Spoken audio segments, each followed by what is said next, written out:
Сәлеметсіздер ме? Бүгін сіздермен бірге Pinduoduo сайтын қайта жүктеуді үйренеміз.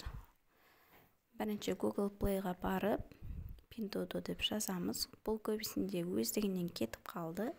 Немесе енді жүктейтін болсаңыздар, бірінші осы жақты тексеріп қарап алыңыздар. Міне бізде бұл жақта Google Play-де, яғни Marketplace-те жоқ болып кетті. Енді Google-ға барамыз. Осы жерден Pinduoduo деп жазамыз.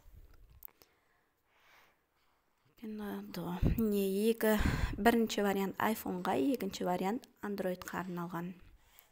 Мен Android-қа арналған екіншісін басамын. Міне бізге осылай ашылды. Енді астында жасыл батырманы басып, өзіме жүктеймін.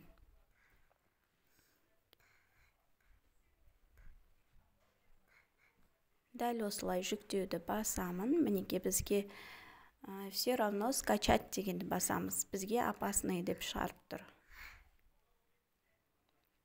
Бұл сіздің мой файлда загрузки бөлімінде сақталып тұруы мүмкін.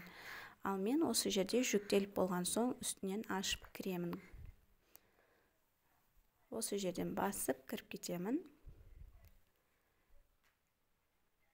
Установить.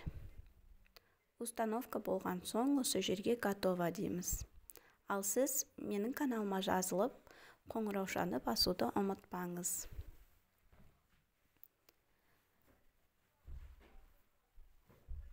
Енді готованы басамыз. Готово.